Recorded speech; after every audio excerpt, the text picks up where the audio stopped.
Hello, this is Roman here from the Chess Video Guide channel. I'm going to record a video of myself playing a game on the Internet Chess Club. The game just started. We're playing with the 15 minutes per game with the 2-second increment, and I'm playing the Caro-Kann, and my opponent is playing this quasi-pan of attack.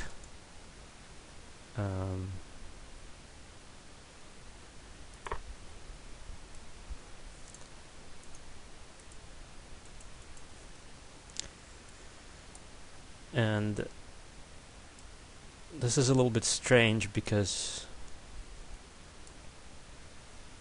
he allows me to recapture on d5. I thought the more regular move would be to play with the bishop to b5 check first, but anyway. So here I have a choice whether I want to play e6, or I could also try to play bishop g4, although here it's obviously risky because of queen a4 check or something like that. So for now I might just be flexible about it and play knight to c6, leaving the options open and also shutting down that diagonal for now. Curious to see my opponent's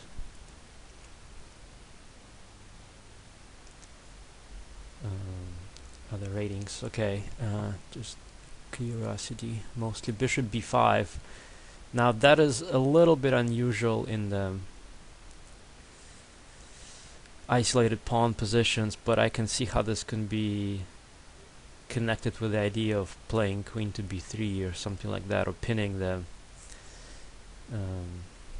knight further on c6. So I'm guessing I shouldn't really go for the bishop g4 idea anymore, and instead just go for the more typical isolated pawn defensive setup with e6. So now I should be okay to defend against queen a4 with something like bishop to d7, and the knight on d5 would not be hanging. My next moves are just gonna be bishop to e7 and castle, and then just regular play against that pawn on the d file. I'm okay with this position and my bishop being shut off on c8, because the way I see it, he's not really playing a typical isolated pawn game. The bishop on b5 is really misplaced in these structures a little bit. If white wants to go for d4 and kingside attack. So that's that. He really has to decide on what he's going to do with the d-pawn. I don't think there's much of an alternative to castling short here for him. I'm guessing what he's thinking is whether he can whip up some quick idea with queen a4. I'm also wondering if he's contemplating taking on c6 and ruining my pawn structure. He might also be contemplating something like knight to e5, but I think here it just peters out to nothing pretty much. I don't think he can really challenge my knight on c6 with just pins and stuff. He really only has 3 pieces to attack. No time for bringing something like the rook to c1 to put pressure on c6. He's a little bit underdeveloped as well. Well, maybe he was just distracted by something. That's why he was taking his time and not really thinking. It's an online game after all, so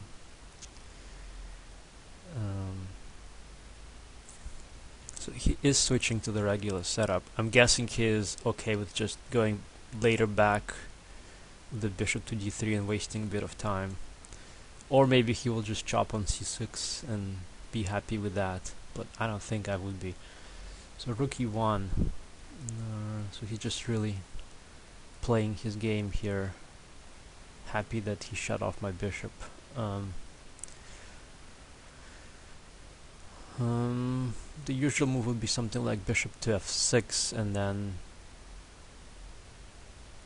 both putting pressure on d4 and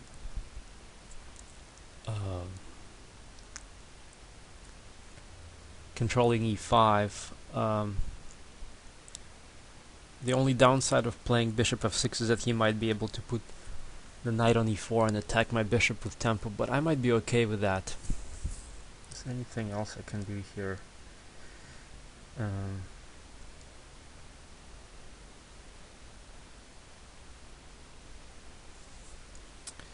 The issue really is I don't have development of the queen side yet, so I'll go with bishop f6 anyway.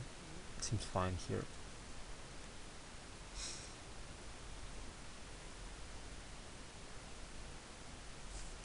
I'm ready to meet knight e4 with something like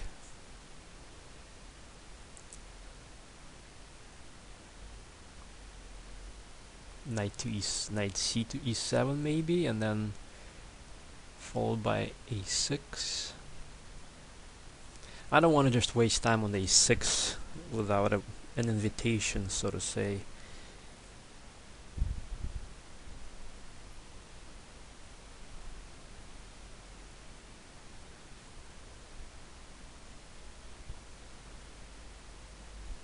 Against knight e4 I could also play bishop to d7 because there's no more any pressure on d5. That might be okay.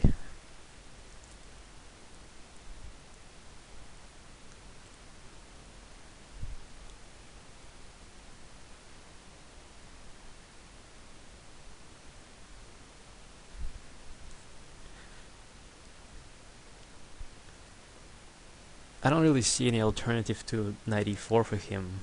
Maybe he is contemplating bishop to d3, but then it's pretty clear that this whole game was a bit of a waste with bishop b5. So he chopped, huh? No choice for me here. Now I'm kind of happy that I didn't play a6 because now my bishop might be able to come out to a6. And do I see a problem with just taking on e5 and then taking on c3? I guess he wants to capture with the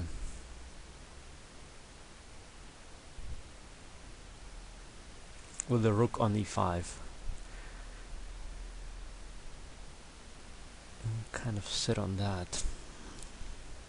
So for now, of course, c6 is under attack, so I have to defend that.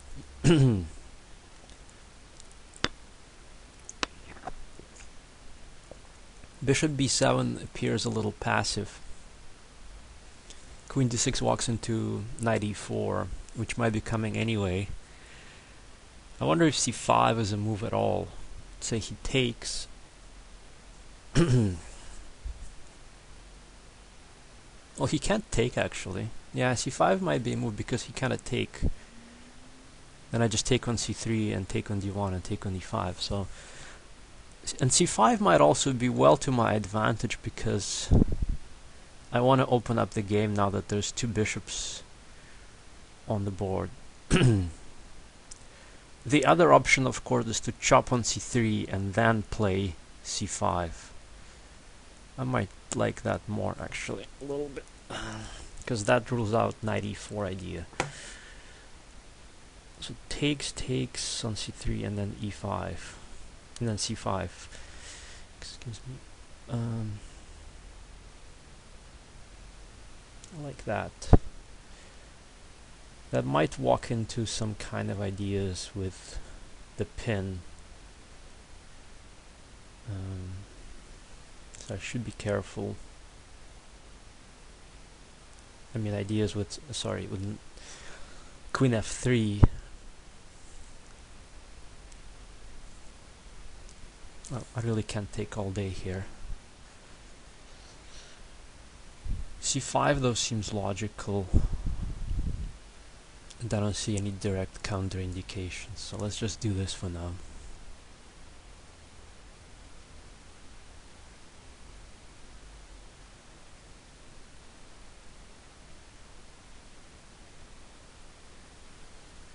I think black's position is very solid, and against knight e4 I'm ready to play something like just takes on d4, and that's that, and then bishop to b7, just defending everything for now.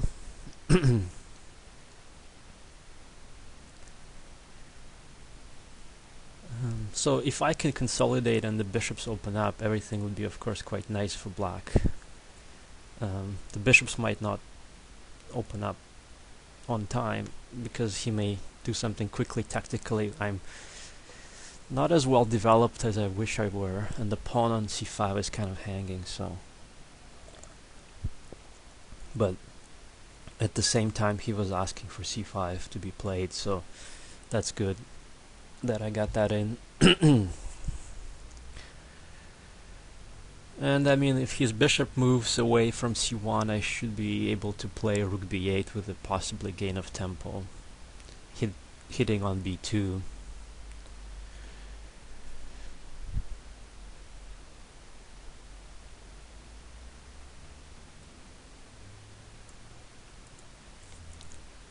Yeah, I don't think he saw c5. I thought he had it under control. I think if he had seen c5, he might have gone for something like knight a4 or knight e4, trying to block it off. Okay, well, he goes knight e4 anyway, and my plan...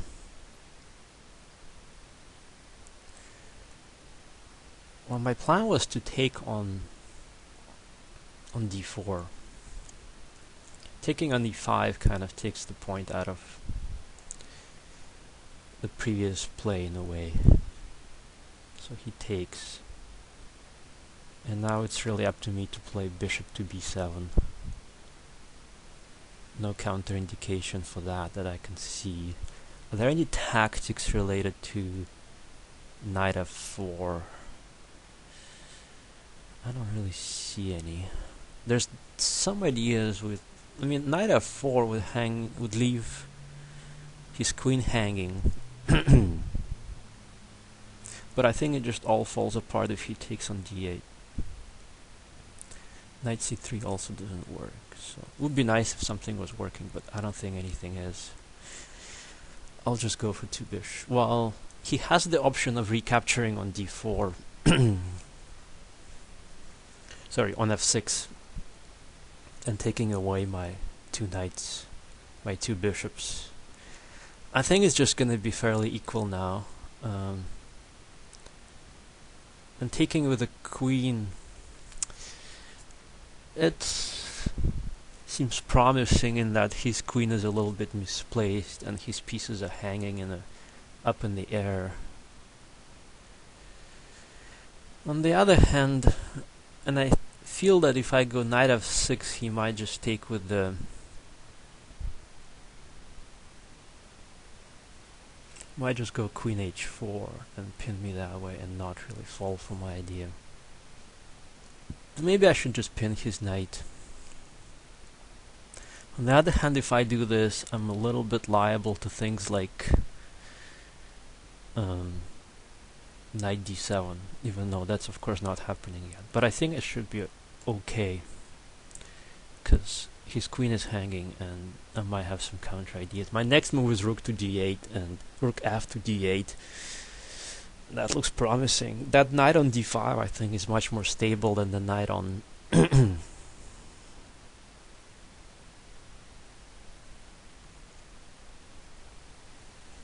that's a little passive, eh?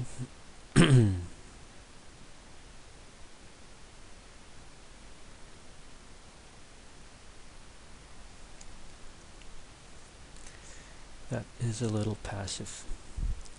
I really don't mind the endgame that much, but it seems a little boring.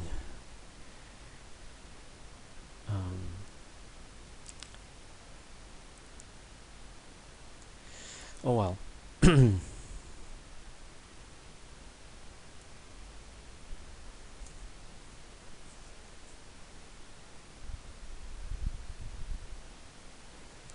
It seems logical to put pressure on that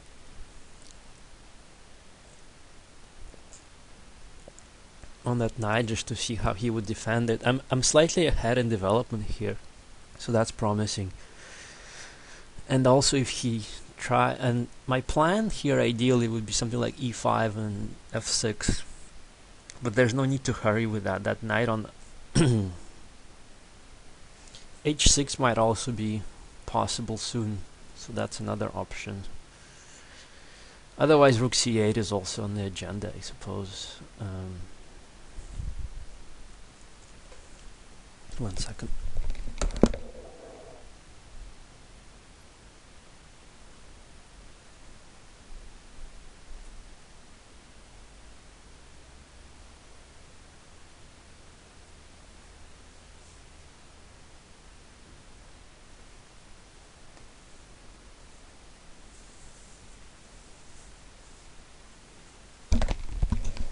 So I had been anticipating this, and I had thought this should be to my advantage to now play f6, because then I could play e5 with tempo and kick him and drive him away, and it didn't seem like he could be going in with his knight then.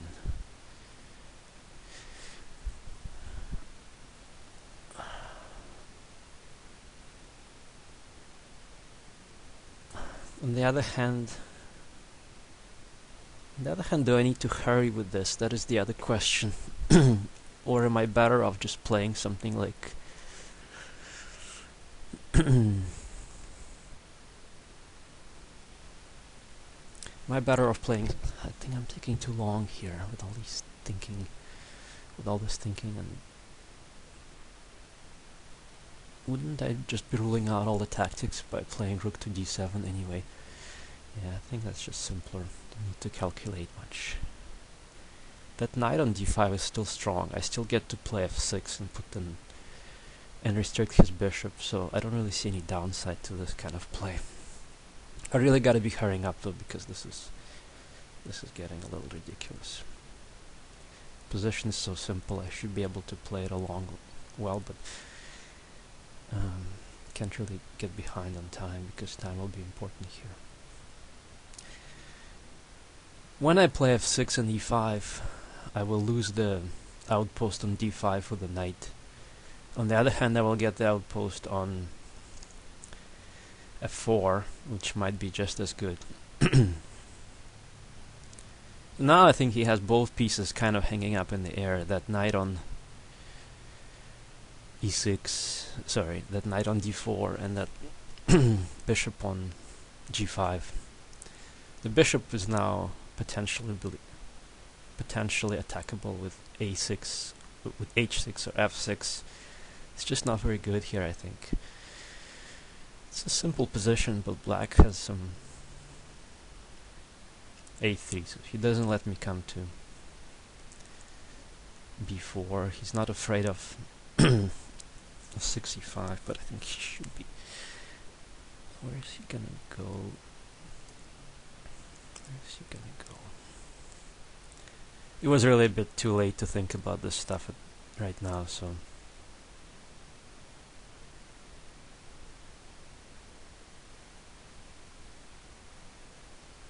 Why didn't I go knight to f4? Oh my god, that was bad. I guess I was afraid of. I should have just gone knight to f4. That was hitting g2, and there was nothing. There was nothing he could do. Maybe there was. Sometimes hurrying isn't really the best idea. I still think he's suffering enormously here, but maybe not as bad as now. And now he's coming to c5 with a tempo. That is not what I had hoped for.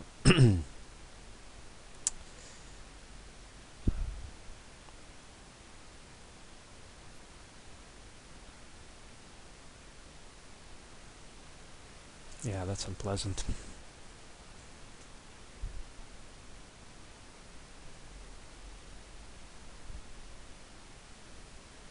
And knight f4 will be coming with some good force, so that there's nothing to be. So that's good, but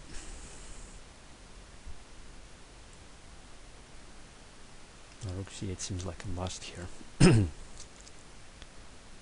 why didn't I play knight to f4 when the time was right? I don't know. It seems kind of wasteful. He should also be careful about this knight getting kind of trapped here. I mean, problem now.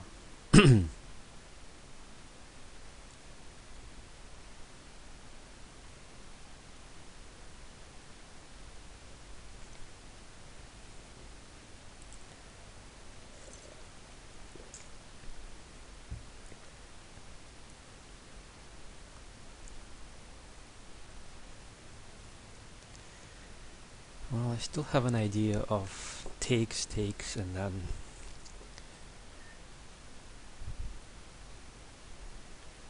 king to e6, and then against. Oh, let's take it. And then I could pin him, and I could pin his knight to the rook. There's also interesting knight f4 here. That is very promising. Can I do knight f4 here? Knight f4, knight takes f4. That would just, that would just really equalize the position a bit much. There's also the option of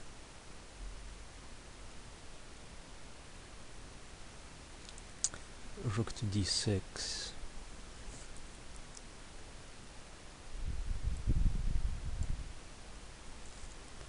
I'll just do this to force his knight away. The knight f4 is always very unpleasant because it hits now both on d2 and on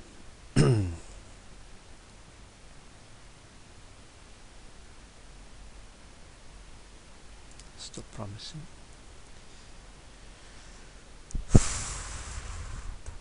I think he has to go bishop g2, bishop g3, or cover up f4 one way or another. Definitely that. But then I would just have nothing kind of out of this. I would just get nothing out of this. I still have a nice bishop. I still have a nice placement of pieces, but that's it. Didn't really get nearly as much as I hoped out of this. That is really unpleasant. I think I had a point where I had him, and then I just let it all escape. That is too bad. I think he's debating how to cover up. Yeah, how to cover up for. On my terms, I could play a5 and just get the pawn out of the way. Make sure the bishop is safe. On the other hand, pushing that pawn doesn't really help me all that much. Another option, of course, is to play something like h5. See how he reacts to that. Definitely an option. Knight to f4 would force him to go. I think h4 is still an idea because that would trigger some unpleasantness.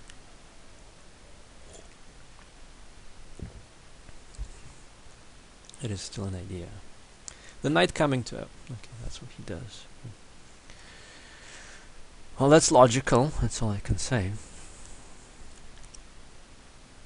Maybe I should just bring my king a bit closer, or would that walk into a check? I can't really attack his knight. I could try to play g5, but that's a little much.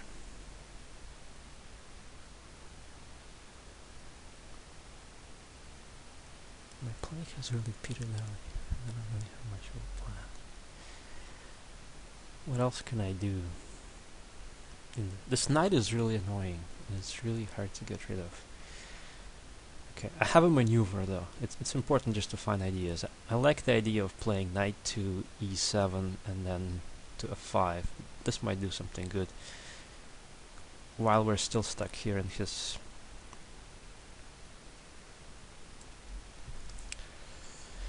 in this situation. And then the knight could come to d4. That would actually be quite beneficial.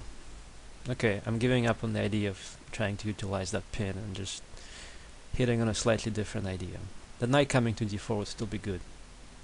It also opens up that diagonal, and now that might do some good. He's still 2 moves away from really threatening. So f3, yes, as expected. And I guess he's remaneuvering his bishop to a better square, and that knight is still annoying there. Well, I have really not much choice. Where's my knight gonna go afterwards, though? That is a question too. Let's just get that pawn out of the way.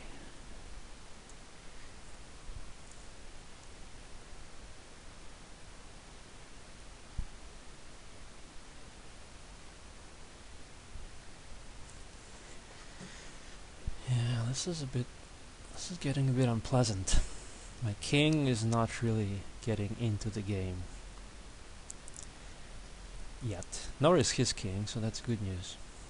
I think he has to decide if he wants to play g4. He also has to decide how to bring the king into the game.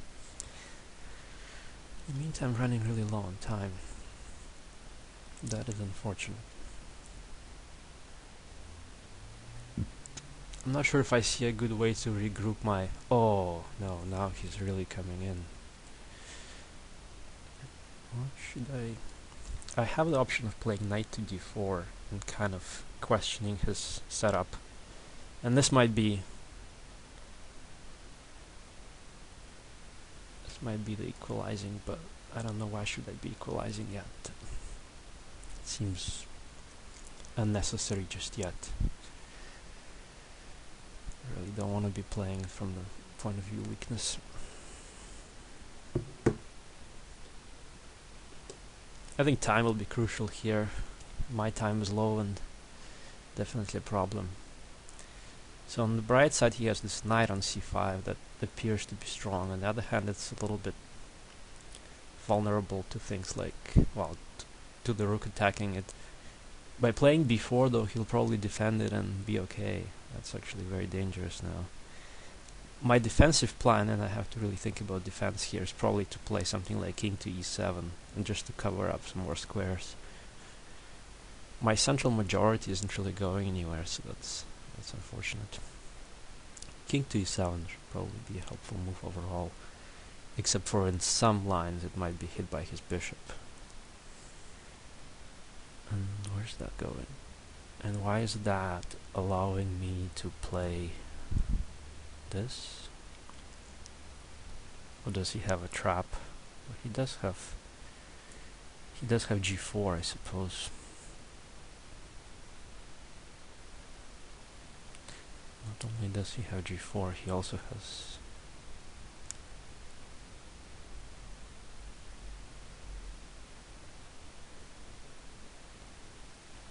bishop to b6.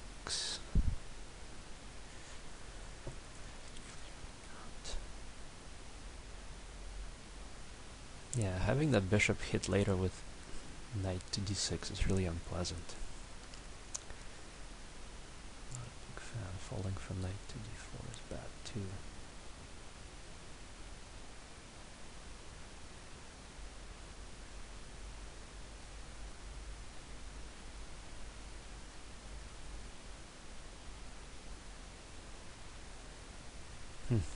That's unpleasant. Playing something like rook to d7 help at all?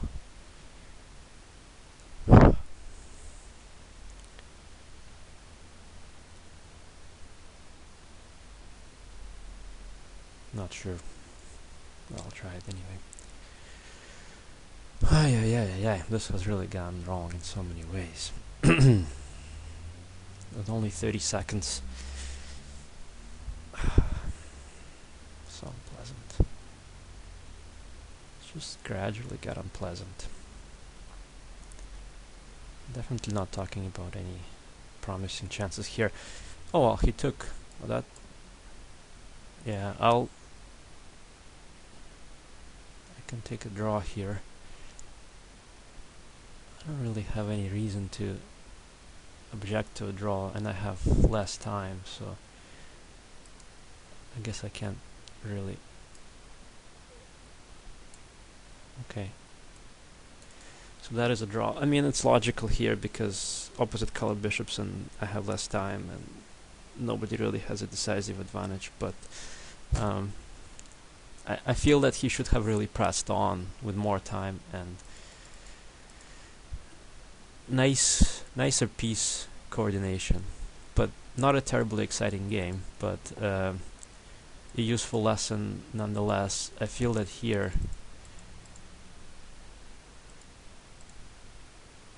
instead of e5 I had knight to f4, and I don't really see how he can defend, because knight to f4, knight to e6, I take on g2, and how does he defend the bishop and the rook? He has knight to c5, and if I take the rook, he takes the rook, and then there's knight to f3, winning the piece. So that was winning, but I just didn't really go for it. It looks like it was winning also, like say if there, yeah, if he goes rook e1, there's rook d4, and then check and pick up the. So it was looking very promising, but I just didn't go for it and played the obvious move, e5. I should have at the very least paused and considered knight to f4 with his pieces so both undefended. The knight on d4 and the bishop on h4 would have probably won the game. I don't really see a good defense. Well, anyway, lessons learned. Maybe next time I'll do better. Thank you for watching this.